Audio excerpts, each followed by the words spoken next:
Boothbay Harbor Country Club, established in 1921, is renowned for its picturesque setting along Maine's coastline. The club has a rich history of guests, most notably hosting U.S. Open celebrity Francis Ouimet in 1931 and former President George W. Bush Sr. Since the old days, it has gone from a modest 9-hole course to an award-winning 18-hole club. Millions of dollars have been invested in the landscape, infrastructure, and facilities, and all of these accomplishments are thanks to one of the region's most generous philanthropists, Paul Coulombe, former CEO and owner of White Rock Distilleries. More well known for his invention of Pinnacle Vodka, is a resident businessman and philanthropist of the Boothbay region. Paul's retirement after White Rock was short. In 2013, he purchased Boothbay Country Club, which started his journey investing in the Boothbay region. He has given to numerous causes, including Boothbay Region Ambulance Center, Coastal Maine Botanical Gardens, the YMCA, and Maine Health, among others. We sat down with Paul at his clubhouse in Boothbay to hear his story on how he turned challenges into hole-in-ones. My name is Tim Lewis. Welcome to today's episode of Chasing Time with Paul Coulombe. Well, thank you for having me, Tim. It's great to be here today and spend some time with you. Thank you. So I thought we'd start by looking back at your early years at the University of Maine and your family visits to the Boothbay region as a young boy.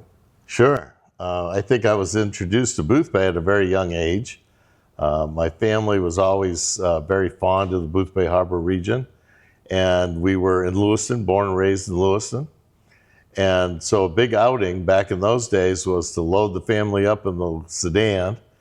We were 4 siblings and 2 parents, and the 4 of us would sit back in the back seat and fight all the way over here. But I just remember the trip, and a big event was going to Fisherman's Wharf and having a lobster roll, or maybe even a whole lobster. But so that was like a big deal, and we might even be able to get an ice cream after lunch and drive around the area.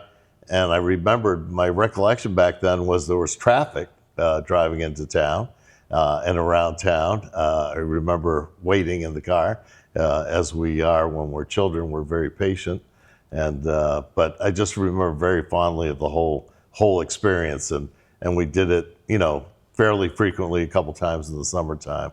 So that was my first introduction to Boothbay Harbor, and I remember it well. And getting back to your question on University of Maine, so I've been a Mainer all my life, and went to school in Orono and majored in marketing and business. Had some really memorable years there. I played football as a freshman in college.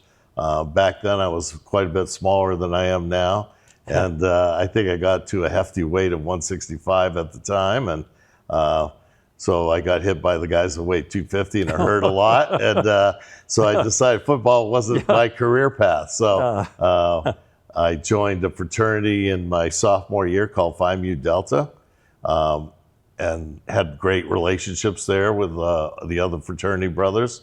I became president of the frat, and I was also a chef of the frat and the bartenders. So I had a lot of jobs, and got to learn, social skills, and then became president of my class for the whole university in my senior year. And so I think that those experiences contributed to some of the successes I had later in life. Not necessarily inside the classroom, but my experience was really outside the classroom. But it was all great, Sure. And it was all helpful and instrumental. And the only not fond memories I have of Maine is February with the 20 below zero and the wind whipping and the snow being 8 feet deep. That was the only part that I wasn't really crazy about. But other than that, University of Maine was a great school and a great experience overall. So good fond memories. Great memories. Paul, I thought we'd start by giving you, if you could give us some insight on your early years as CEO and owner of White Rock Distilleries. Well, I started I graduated in 1975 from University of Maine, and then my first job with the family business, it was called White Rock Distilleries, and it was started as a very small enterprise. It was really a micro distillery is how we would call it today. And it was my father, mother, and a part-time retired lady. That was the entire business. And so we sold only to the state of Maine. We had some private labels, and we sold Italian Swiss Colony wine, which you might remember, but most people won't remember. But dessert wines were very popular back in the 60s and 70s. And so that's how we got started. And my first job was a sales job in the Midwest. I located in Columbus, Ohio, which is home of Ohio State. Yeah. And I was 22, so that was a great little town, or a big town, and a great big campus. And I thought University of Maine was impressive, but after seeing Ohio State and 60,000 students, I realized what a real, worldwide university looked like, and I experienced that. And so that was all helpful, and I learned how to sell, and pretty much self-taught. And I came up with a new product. We were a pretty small company, and I came up with a product called Maui Schnapps. So in the 70s, Schnapps was really popular. Some people might remember De Kuyper Peachtree Schnapps was the #1 selling liquor in the United States at the time. They drank them in fuzzy navels, which was orange juice and peach tree. So I came up with Maui Schnapps, and it was Hawaiian Punch. So as a kid, you drank Hawaiian Punch, which was bright red and kind of fun and silly. And so our product was silly, and it had a good name. And so we started trying to promote it with the university, with Ohio State. One of my most clever, inexpensive marketing tools that I used back then was I wanted to fly airplanes with the banners behind them around the stadium. So Ohio State had 88,000 people, fans in the stands on Saturdays, and I thought that was great exposure. So I didn't have any money, so I bought outdated beer at $2 a case. I remember the price. I'd buy 10 cases, which cost me a total of $20, and I would bribe the pilot that had a little Piper Cub with the 10 cases of beer. So he did it for 10 cases of outdated beer, and would fly the banner around the stand for 2 hours on Saturdays. And that's how the brand got established, which is kind of funny. And so then I went to all the other universities, whether it was Purdue or Penn or Michigan, and got the brand to kind of connect with people, and it became our largest selling brand at the time, and our most profitable brand, and it kind of launched the company. Wow. So I was like 22 to 25, and after that we grew organically, but we also grew through acquisition. Through the 70s and 80s, we bought a company in Boston, then we bought a company in New York, a competitor, and we bought one in Chicago. So we increased our distribution around the country, also our brand portfolio, and we built a new plant in Lewiston. We always stayed located in Lewiston, and we built a plant in 1989 in the industrial park there in Lewiston. And then we were up to about 300 people, employees, and we did about $300 million in revenue. Wow. And it remained all those years in Lewiston, which was great for the community and great for the state of Maine. And I had 3 siblings in the business. I became CEO in 1995. My father passed away in 1997. And we continued to grow. He saw some of the early stages of growth, but didn't really see the real development in the year 2000s. And our first really popular national brand was 3 Olives Vodka, which became a national brand, 5th largest selling vodka in the U.S. But the brand didn't really sell that well. I copied Grey Goose and Belvedere. It was in a fancy frosted bottle, so you could charge a little higher price for the same vodka that we sold for $3.95 in Orloff or Poland Spring in the old days. And so that brand started to sell, and I went to the grocery store to do research, and I found that young people, meaning before drinking age, love cherry and grape. That was the number 1 and 2 flavor for non-alcoholic beverages. So I said, why not? Let's make a cherry vodka and a grape vodka. And in the early 2000s, one of the biggest drinks in the United States was Jägermeister and Red Bull. And they called them a Jaeger bomb. And it accomplished two things with young people in particular. It tasted really terrible, but it accomplished a couple things. One, it got you where you wanted to go, but most importantly, it kept you awake. So you were not only catching a buzz, but you were also staying awake. So young people really loved it. So they started mixing cherry vodka with a Red Bull and grape with Red Bull. The benefit of that was they really tasted good. Red Bull isn't really, as a straight beverage, it doesn't taste wonderful. You don't taste it for the first time and say, wow, that was really good. I gotta have another one. Yeah. But with grape vodka and cherry vodka, it tasted great. So we first test marketed in Cleveland, Ohio, and they ordered like 2 or 3 trailer loads. And I was like, what the heck's happening? So I flew out there and spent some time in the inn spots in downtown Cleveland and on the waterfront. And they were all doing, every bar I walked in, they were doing cherry vodka with a shot of Red Bull, or a glass of Red Bull and a shot of cherry vodka. And they were calling it cherry bombs. And it just took off overnight, literally overnight. And so then we went nationwide with that. And that was a big success. And so that's, you know, the company really grew from there. And so it was fun. It was a lot of fun because you were having fun and going to all the popular spots in the country. I visited almost every bar in the nation and went to every town in the nation. And so I was never home. I lived out of a suitcase, and I spent a lot of nights in hotels. And to this day, I'm not really crazy about staying in hotels or traveling. So staying here in Boothbay is just fine with me. I'd say you had the right formula. Had the right formula, the right thing at the right time. Say, I also see you worked with Pinnacle. Yes. You had you had a rapid growth. You doubled the sales of Pinnacle during a time. Yeah, so Pinnacle came after 3 Olives. Yep.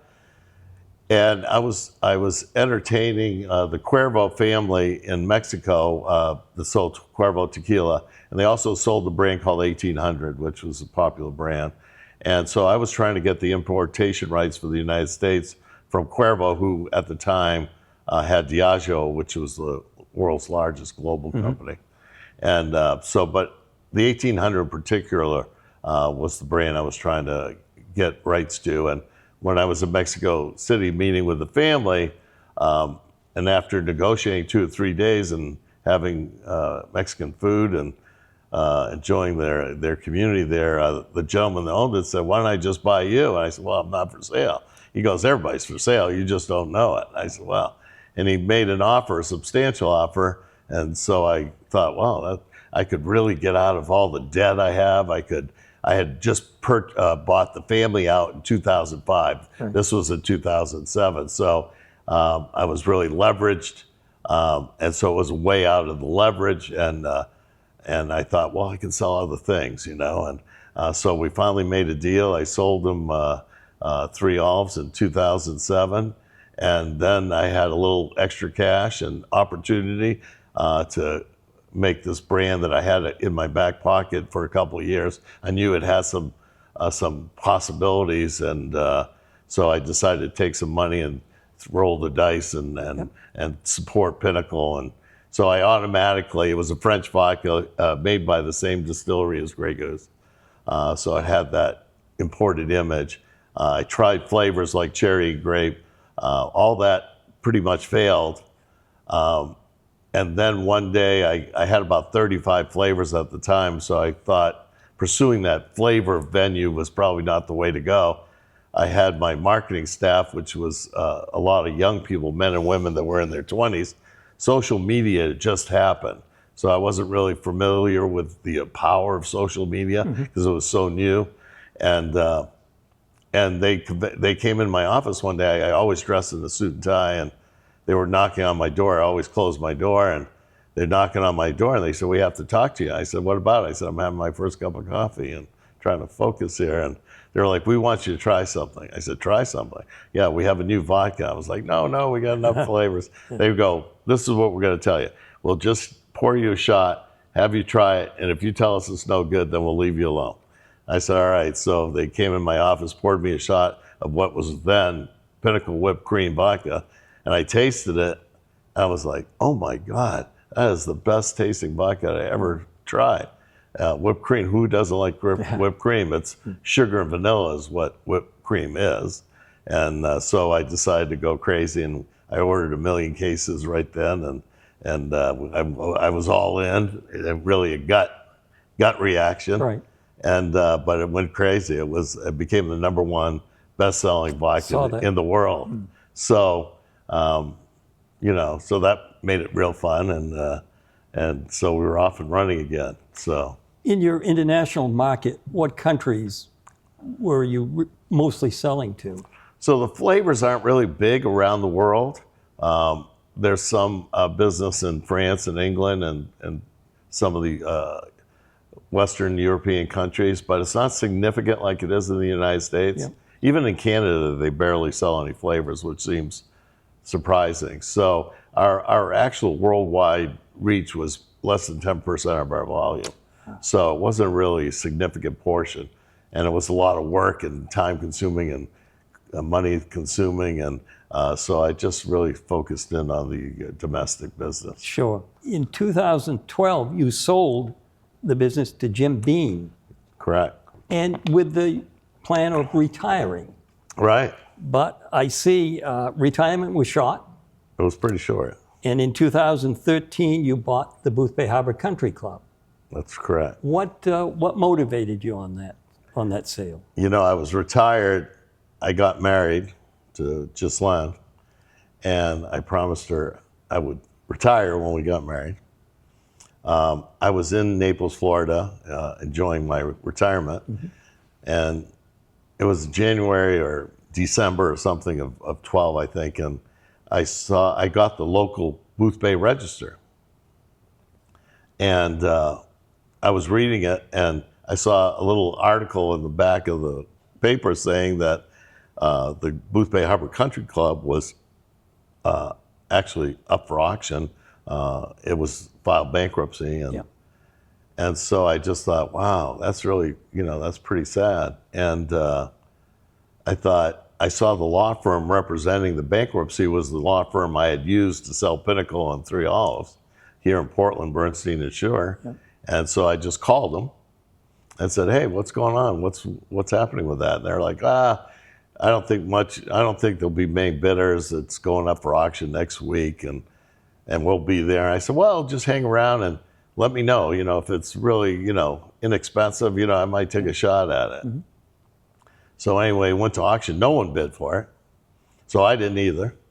And it was like, I think their minimum bid was like $1.5 million, if I recall correctly. And so I didn't really do anything, but shortly thereafter, the bank called me personally and out of Portland and said, well, we heard you might have some interest, blah, blah, blah. And I said, well, I don't know. If the price was right, I might. And so they gave me the price. I'm like, I don't know. I said, I'll let you operate it for a summer, and I'll see you next summer anyway, and maybe we can chat then. They're like, well, we don't really want to operate it, Right, I said, well, I figured you'd know, but if you get a better price, call me and maybe I'll take it, So anyway, we negotiated, and I ended up buying it, and it was in pretty poor condition at the time. There was barely any grass on the ground, and it was in tough shape, and all the equipment was in tough shape. Yeah. And so I brought my wife here in January or something and stood up here and said, what do you think? She goes, it doesn't look good. It doesn't look like a golf course. Right. I said, well, she goes, what do you think? She goes, what do you think this will cost? I said, oh, I don't know. I think for $5 million, I could probably build a nice course. She goes, something? I don't know anything about golf, not one thing. And neither do you, except to play it. And I think it's going to be a lot more than that. And I'm like, probably, but I didn't want to shock her. So that started it all, and one thing led to another, and I guess I never do anything kind of halfway, and got really committed, and I just thought it would be an amenity that would be really helpful to the community Sure. and for tourism in general, and Right. and attract new and more people to the area. I just felt like it wasn't like the old days in the 60s and 70s when I was here as a kid. The traffic had, really slowed down. It wasn't as busy as it was in those days. And so I thought, it would be an integral part of reviving the community and starting and try to grow the tourism business a little bit. And I had no idea at the time how involved I would become, but it's been a great ride, and I wouldn't do anything differently. And the club, as you can see today, is even the grass still is as green as can be, and it's beautiful, and it's lush, and now we have a great reputation, and it's taken some time. I think I started with 25 members, and I think I lost half of them, but it was so it was a slow growth process, but Right. now we're sold out and have a wait list, and we become, not only well-known in Maine, but probably nationwide. We have a reputation, and so it's been fun. I see in my research, Golf Week magazine recognized the Boothbay Harbor Country Club as one of the top 100 resort courses in the United States. Yes. Wow, that's quite an honor. There's some good company in that Some group. very good company.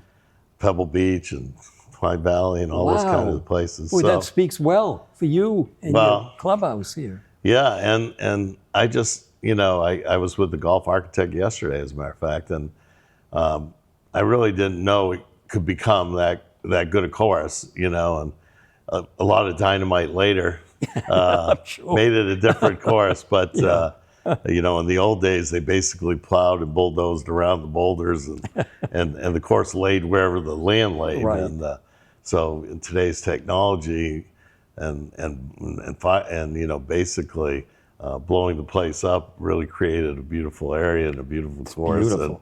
And ranked 84th in the country, and so that gets you notoriety, that gets you some attention, and I think we've attracted people to Boothbay that never even been to Maine, never mind Boothbay.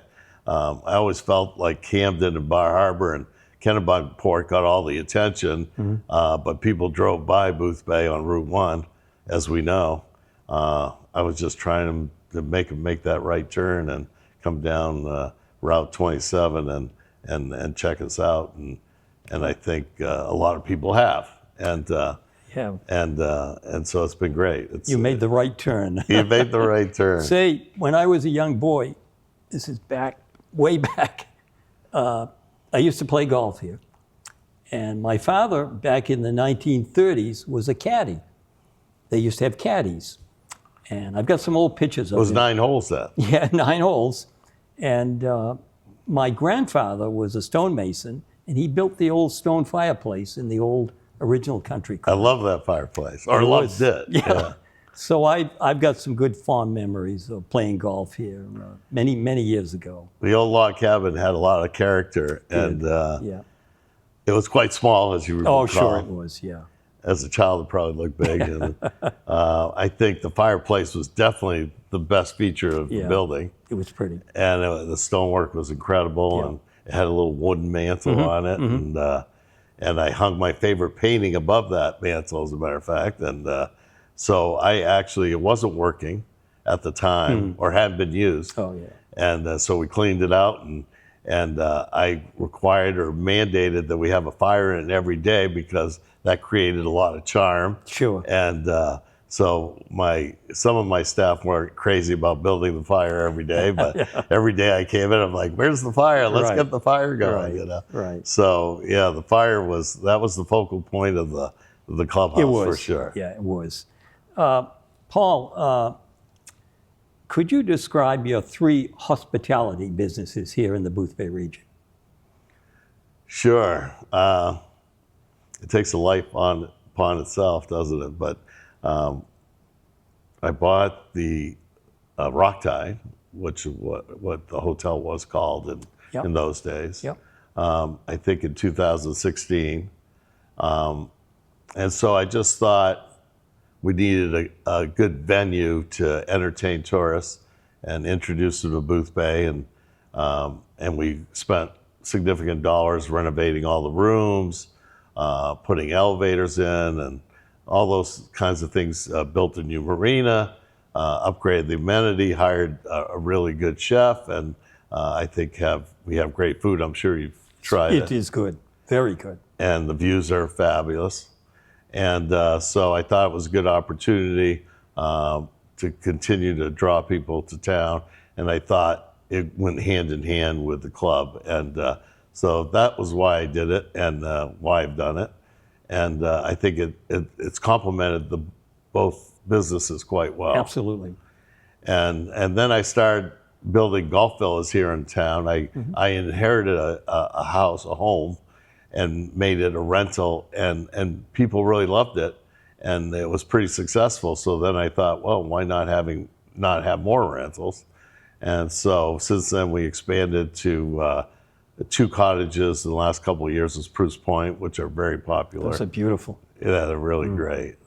And there's a cottage across from Tugboat, a 3-story with great views, and people love that.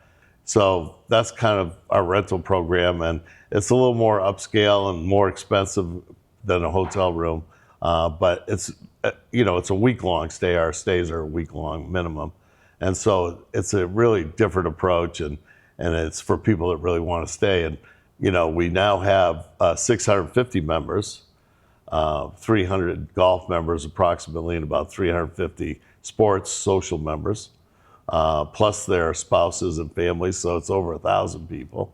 Wow. So it's grown dramatically, and it has a big draw, and now you see Paul's Bistro. That's been very successful, Yeah. and so the rentals and the hotel, I think, complement the club perfectly and convince people the merits of the location, and so all these people are moving here or renting here. Or I have an 87% repeat in the rentals, Wow. which people tell me is unheard of. So that speaks well. And I think the 13% that I didn't keep actually bought something. So it's all good, So you caught 'em. and the town's grown, and I think all the retailers and other restaurateurs in town are experiencing higher volume of business. Absolutely, sure. And so it's helped everybody. Sure it has. So rising tides float all boats, as they say here. Yeah. And I think that's true. And It does. I can remember my father telling me as a young boy, you flow with change. Nothing stays the same. nothing. And it doesn't, Paul. So And you don't want to go backwards. no. It changes one way or the other. that's I true. prefer forward. I prefer the forward. Do you believe the continuing economic development is vital to the sustainability of our peninsula and town? And can we still maintain that local small town feel? And the charm it has with it. Yeah.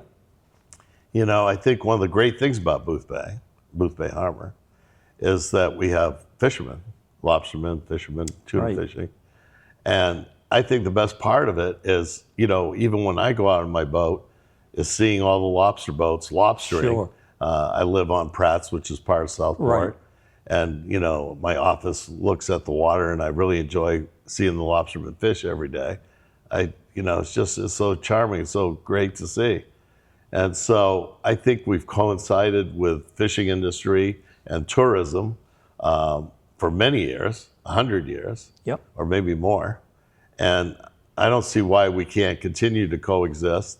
And I think that's what brings the unique charm of Boothbay does. Harbor over some of the other harbors that have really lost that fishing aspect of the community. And so I think, I don't see why not. I mean, it isn't like we have franchises here.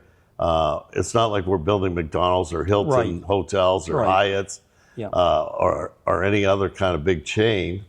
And everything I've done, I think, has been in good taste and continue to promote that New England architecture. Yeah, And it is. so I think they need to coexist. Right. And I think they can both prosper. We can Absolutely. both prosper together. So I don't see any conflict there. And I've been here now since 1997, so 27 years living here. And it still seems really charming to me. Mm-hmm. I know there was some controversy over the roundabout, but it seems to have worked out well with traffic and with safety. And so some change is really good. Absolutely. But that didn't change the character of the town. I think it enhanced the character of the town. And sometimes you need to reinvest in the infrastructure. And so some of the things I've chosen as in trying to change some of the zoning laws is to not change the character of the town, but enable us to be able to revitalize the town. Right. And you have to reinvest. That same motel that was built in 1950 is not really successful in 2024. So some of the zoning laws were archaic and prevented you from making those kinds of investments in infrastructure.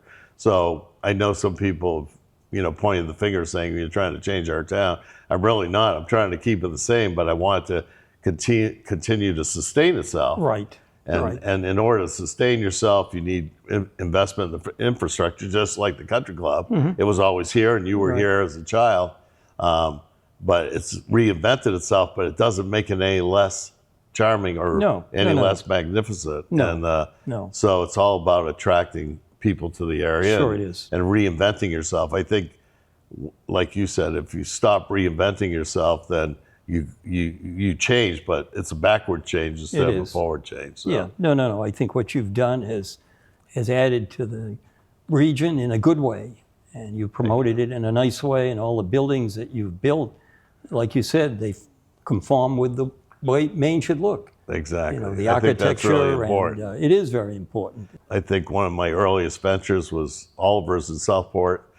And Cozy Harbor, which is quaint, beautiful, and it is. And I just moved into town, and they had decided to raise the building, and the building was built in 1777, 1 year after our independence. Yeah. And I thought, of all the people claiming that they want things to stay the same, this is one thing we should preserve, and you're tearing it down. I don't understand, Yeah. And so I worked with the local community, and they were opposed. Vehemently, and I was persistent. I'm a little bit tenacious, I think, and that's what leads to some of my success. But I convinced the town fathers and the whole community that we should keep it. Right. And I said I'll make a bargain. I said I'll reinvest in this building and the docks and the wharf, so the fishermen can fish here again, because they had stopped. It had been condemned. So the fishermen weren't using it any longer. So I said this would be an outlet for several of our local fishermen. So it enhances their situation. And we could have a small restaurant just for really the locals, And so it took me a little while to convince them, but we finally agreed. And it's been really beneficial to lobstermen as well as the tourism there. And it still operates today. And the gentleman operating, Michael, he has worked for me as the chef. So it's his venture now. The town owns it and leases to him. I donated it back to the town. And so I think it's been a win-win for everybody involved. So. And you've done some other restoration projects on Southport Island, right? The lighthouse. Yeah. And unbeknownst to myself, my logo, Boothbay Harbor Country Club's Cuckles Lighthouse. A couple of people talked me into it, and we raised, I think, $4 million at the time, and renovated the exterior and interior.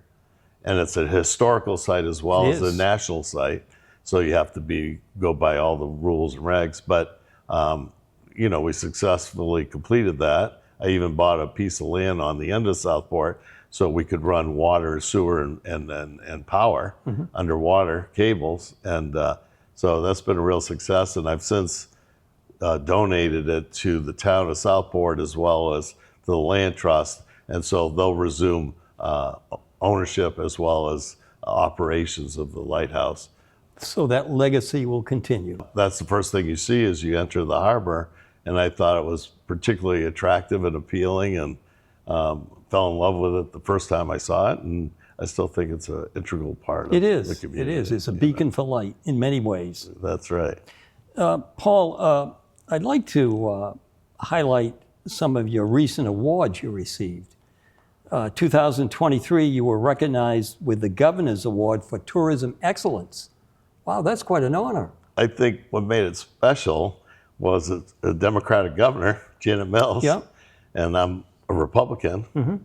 That's no big secret, I don't think. And so we get along, and we've had dinner here at the club together. Right. And she said that that was the only award she knew of that she had actually known that it was being given to a Republican. And so we laugh about it. Sure, And, she's sure. a great lady. And, Yep. and so, yeah, I was thrilled to get that from Janet. Then I see the Boothbay Region Ambulance Center The was one of ambulance your center is really projects. big. Yep. So when we were reconstructing the roundabout or proposing the roundabout, we needed to move the building, and it was a little bit antiquated, and they really wanted a new building so they'd be more comfortable sleeping. They actually stay there 24 hours at a time, as you probably know. And so to attract the ambulance people, the emergency staff, having a nice building is important. Right. And so my wife and I donated the money to build the new ambulance center. And then we've, I think, purchased 2 or 3 new ambulances over the last 5 to 7 years or so. And so I think Boothbay and Boothbay Harbor has probably the best ambulance service anywhere in the state of Maine, with the best ambulances and the best staff, which is important when your life's on the line. That's extra important because we have an aging county, The oldest. the oldest, and so that's a real plus for people here. I think it's really important. I'm part of that age bracket all of a sudden, or it seems like all of a sudden. and yeah, it's critical. And keeping St. Andrews here is really critical. I'm on the Maine Medical Board, and I've let them know that, as long as I'm alive, I want to make sure St. Andrews stays here in some capacity, even though it's been downgraded to, a daily service. But it's still really important. If you have a heart attack, a car accident, a lobsterman has an accident, whatever the case may be, a stroke, at least we can stabilize you at St. Andrews. And then we have a helipad there, and Life Flight plays a big role in that, and they've done a great job. And I've been, together with Linda Bean, contributed heavily to Life Flight to continue them as a success and purchase new helicopters. And so in Boothbay, we're down this peninsula. Medical service is critical. It is critical. And people won't move here unless they know they're able to get medical service. Lincoln County has the oldest population in the country, outside, even more than Phoenix and Miami, if you can believe that. And Boothbay Harbor and Boothbay is average 2 years older than the Lincoln average. So we actually skew that age even higher. As we enter that aging issue, affordable housing is a serious issue facing the Boothbay region. And I see you've been spearheading fundraising efforts for affordable housing. It's a part-time job I do. Is that looking good in the future? Yeah, it's not just Boothbay, it's nationwide. Yep. And affordable housing is a real big issue everywhere, but even more critical here because real estate's not cheap here. Right. And so it's really important. And in order to have homes for your teachers and firemen and ambulance staff and Bigelow and Botanical Gardens and myself, we need affordable housing. And so that coincides with schools in order to make a town vibrant. And so Steve Malcolm, who owns Knickerbocker, I know him, and myself and Erin Kupenreiter, who happens to live here in town, who does it for a job nationwide. She has a company in Portland, Maine. So she's really astute and really knows how to get grants, federal, state, and local. So she's been instrumental in making this happen. And so the three of us have worked really diligently on it. We acquired some land here at the end of Country Club Road, or Dump Road as locals call it. And so we have enough acreage there to build about 160 units. Wow. And so we have just put the infrastructure in. The town of Boothbay, in their infinite wisdom, contributed TIF funds, $1.5 million to sewer and water. So the federal government will not allow affordable housing without sewer and water, town water. And so they contributed the $1.5 million, which let us extend it from here at the club all the way down to the land we purchased. And so that was big. and the federal government's made real significant grants. And I think I raised about $3.5 million dollars. And so we're well on our way. I was just speaking to Steve this morning about it, and we're going to try to develop all the infrastructure inside the land itself in the next 30, 60 days, and then actual start construction in December or January. And we're going to start with 20 units. They'll be condos. And the units go for, I believe, like 380, which doesn't sound affordable, but we have arrangements where there's not a significant down payment. I see. It's like 1%, and favorable interest rates. And we've arranged with 2 banks here, First National locally and Bangor Savings, and so they're helping facilitate it. As a matter of fact, we have 20 families that start next week. We educate them on the process because it's kind of complicated. And so we educate them on the process and show them how to fill out the correct forms and get the appropriate loan. And so we're starting that process. And so we were encouraged by the 20 families that showed significant interest right up front. And so there'll be condos, townhouses, apartments, and single family homes. So it's a combination, duplexes, a combination of different housing.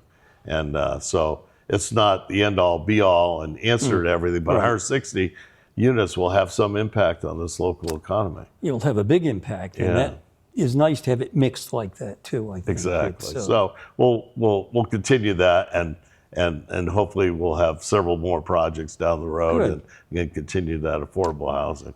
In your staffing, do you have housing for your staff? I do. I think, staff housing's, critical. And they can't afford to come up here for 4 months or 5 months and pay those kind of rates.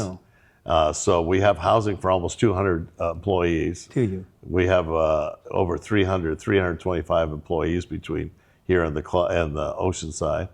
And so we house about 200. And, we've built houses on Bay Street in the harbor, and we've bought, a handful of bed and breakfasts. We bought Barter's 10 years ago and Bayside downtown and have built maybe 8 or 10 units. And that's attracting good quality staff from town. And everybody says, well, why don't you hire local? And that's a good question. But we do hire local, and we make every attempt to have local, but there's not enough people to staff our businesses. And I think Bigelow and Botanical Gardens and the other manufacturers in town all have trouble having enough quality staff or enough staff, period, to keep their businesses going. So, but not everybody can afford staff housing. So affordable housing dovetails with that quite nicely, I think. It fits it perfectly. I know with my motel that I operated for many years, I would do the J1 work and travel visa students. Like you said, I couldn't seem to get the local staff as much. So the only alternative is J1 or HB2. HBs. So, and then, like you said, you need housing for them. So that is an issue. Boy, and so they love it. They love that it's in town. And young people like to sometimes go out in the evening and have a couple cocktails, and then God bless them. But this way they can walk across the footbridge, and we know where to find them in the morning if they don't show up. That's true. And so it bodes well in all directions. It does. So I think it's all great, and they really enjoy it, and they create a lot of friendships. We have some of our people have got engaged, got married. I know Cody here at the TV station is just got engaged to one of my people here. Oh, really? And Sharon. And she's lovely, and I think they met at Oceanside, as a matter of fact. So we have. You were our hitch. You were your hitch. So that's occurred a lot. My manager of Grill 19 last couple of years is marrying a young gal, Caroline, who is now an RN. I hired her when she was 14 as a hostess, and so I've seen her grow up. Now she's 23 or 24, and they're getting married next summer as well. And so it's fun to watch. It's fun to actually grow up and see these people grow and become adults. And so that's been a side benefit that I've kind of enjoyed. And we've gotten to know a lot of great people and hopefully given them the proper launch to a successful life. And so that's been really fun. Paul, I'd also like to go back a little, and what can you tell us about the Coulombe Tower at the Maine Medical Center? Well, we just talked at length about medical facilities being really important. And Maine Medical is the only Trauma One center in the state of Maine. So they're open 24/7. And if you have an accident at 2 a.m. on a Sunday morning, that's where you go. And hopefully you don't need life flight, but that's available if you need that too. Lyndon Bean was generous to contribute, I think, $3 million to building 2 new helipads. I had dinner with her. She passed last year, and she goes, well, it always costs me a lot of money to have dinner or lunch with you. And I said, yeah, but it's all for good reason. But, yeah. So she was very generous and has been very generous. And my wife and I decided we contributed $10 million to Maine Medical new facilities. And they named a tower after us. And I think, it's specifically earmarked for oncology. I saw that. Which is important because we all know someone that has unfortunately had cancer. And so, it's awesome. It's Maine Medical is only an hour from here, an hour and a half, and right. It's the closest thing for us. So if miles doesn't suffice or mid-coast, you go to Maine Medical. So I think I've been successful with club members and locals to raise money for the hospital. Right. So my toughest sell was to convince them that it made sense to support Maine Medical, because they go, well, that's Portland. I'm like, yeah, but if you're really sick, and we all get sick, right. you need Maine Medical. And so they had a plan to raise $150 million to expand the hospital dramatically, and we were able to do that. And I was responsible for the peninsula of Boothbay raising the funds because I was on the capital campaign. And we raised $45 million here in town. Wow. $45 million. Wow. And Portland only raised like 20. So I was really happy about that. We were the largest fundraising area in the whole state of Maine, and it really was impactful. Yeah. So I'm really impressed with the design. The architecture is incredible, but the medical facilities is first class and the best and greatest that they have today. And so to have that in Maine is a big deal. It is. I think I read where Maine Medical Center is a leading heart hospital in New England now. That's correct. And that speaks well for our state. What's in the future for you now? Will you, any plans for a second retirement? I am retired. A second one. I think retirement's overrated. I think Ted Turner said something on 60 Minutes or 2020 at one point that I've never forgotten. He said that the average male dies within 2 years of his retirement. So you don't want to retire too often or too early. I agree. And I'm not sure if that's true or not, but he was convinced that was true. And I think there's a lot to it, just to keep you stimulated, to get you out of bed in the morning. Absolutely. To be alert, to use your mind. To be physically fit, mentally fit is really important, and to be active is really critical. I'm not sure what's coming tomorrow or next week or next month, but I'm sure there'll be something that catches my eye or attention and that I'm as passionate about in the future. Variety is good. Variety is good. Looking at your very successful business career, what advice would you give a young person starting out in the business world today? What would you say? I think I don't want to speak for everybody in the newest generations. I don't know if they're Yers or Zers. I have trouble keeping up with all this, but there's really no real quick, easy get rich scheme. I know some people have discovered high technology and Facebook, and you can point to Bill Gates and Microsoft. Yep. But he's worked really hard. It isn't like he's had a free ride. No. And you can tell that about Google and Amazon and all those people that have had tremendous successes worldwide. They work really hard. Yes. It wasn't given to them. No. And so I'm always afraid about the delusion that can occur with the newest generation that, oh, it's easy, It's really not easy. It's hard work. I remember someone pointing out to me that I was an overnight success. I always thought, overnight success? Well, it was 30 years of grunt and grinding, right. begging with the banks, pleading with my family to invest.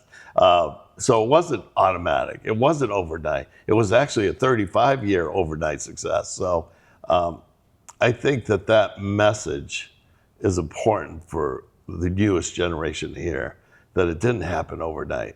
Yeah, did I get lucky? Absolutely. But sometimes hard work and investment and tenacity create some opportunities and create some luck. So you work hard enough, long enough, sometimes you get lucky. And you need your health and you need to have some luck, but nothing replaces really hard work. And you don't have to be Einstein. You don't have to have 150 IQ.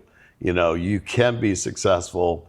I was a B student at best, and I probably didn't apply myself completely, but you want to give it your best effort and never quit and always be there and never give up. And that's kind of old and boring and trite, but it's so true. It's true. It's true. I think it's important that you give it your best effort. Absolutely. Are you a positive thinker? Yeah. Yes. And you use that all your life? I think every day is different, and I think even the most positive person in the world can have a negative moment. Oh, sure. Sure. But overall, I think my favorite saying is, we will win. I think it's important to be positive. I think think you can succeed, and not that I probably had more failures than almost anybody. New product introductions, new businesses, all that kind of thing. I have failed many, many times, and but in those failures, you usually learn something. Failure will beget success. Yeah. So when you fail, you learn. And hopefully it doesn't kill you. But so I think being positive is critical. And even if it doesn't work that moment, it can work. It will. Eventually it will. Sometimes when you're at your worst spot, darkest moment, I call it, the light shines through. It turns around. So absolutely. It's important. I guess I want people to know that I'm not really doing it for me or for any other reason except making the economy better and more vibrant. And, I think I really get joy from seeing people get engaged, or somebody having a hole in one, or someone catching the 650-pound tuna. So that's all, that's the reward. It's not necessarily monetarily. It's really about seeing other people succeed. You're a very kind man and a very generous man. I've enjoyed talking with you, and I hope you have continued success with all your businesses. Thank you. So I'm going to wrap this show up for now, and I'm going to close on a positive high. Okay. Always close on a positive high. And this quote is from Albert Einstein. Life is like riding a bicycle. To keep your balance, you must keep moving. So, till we meet again, my friends, stay forever young.